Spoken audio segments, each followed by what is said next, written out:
with you because I lost 3-4 jobs because I refused to take it. I refused. I bet you feel better about it now. Well, especially when you know all these people that have health problems because of it. Cancers have increased 300%. Yeah.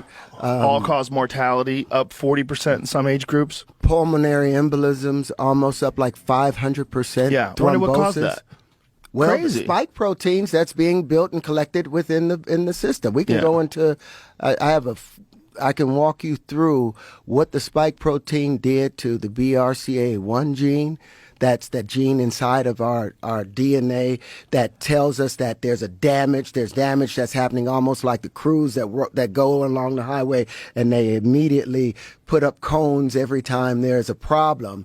Well, the spike protein, which is no protein has ever been able to enter into the nucleus of a cell. Not only does it go to the ribosomes and say, hey, you know what? I don't want you to produce whatever protein, like if it was a skin cell, you're not going to produce keratin anymore. You're just going to produce these spike proteins. That spike protein went into the DNA and it tells the BRCA1 gene, turn off. And that's the gene that says, hey, there's a mutation here. Let's scrap that thing. And so now the cancers are building up. The spike proteins weren't shedding from the body. They collected in the ovaries. They collected in the lymph nodes. They collected in the bone marrow.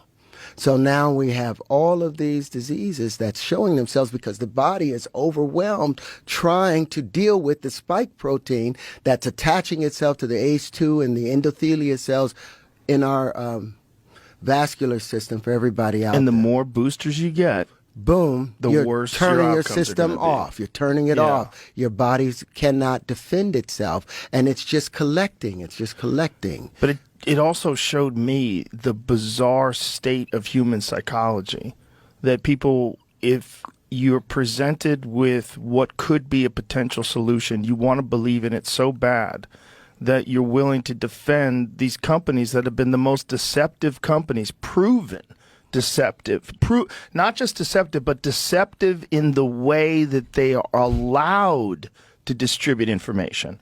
They're allowed to not be transparent about their studies. They could have multiple studies that show a negative cause or a negative effect, and they don't have to release those studies. Why? Because they're bought and sold. But I think it's an agenda to it.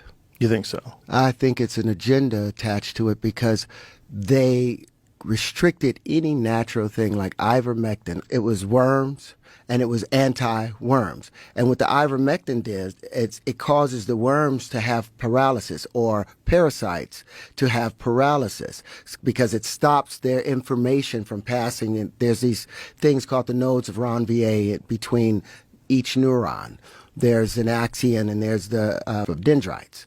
Those dendrites and the axions have these things called nodes of Ranvier, where they're not allowed to touch each other, and it transfers potassium and chlorine back and forth to each other. Potassium, chlorine, chloride, and hydrogen back and forth. Well, in the worm, the ivermectin stops that to where the worms become paralyzed.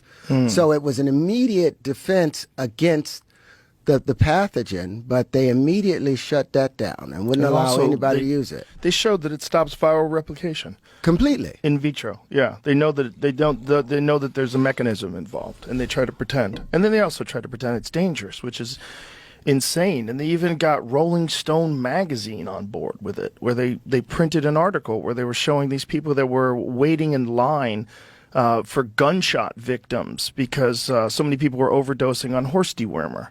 Yeah, well, that was propaganda. It was a full-on lie. Not only that, they were so stupid and clumsy about it that the image that they used, this is Oklahoma.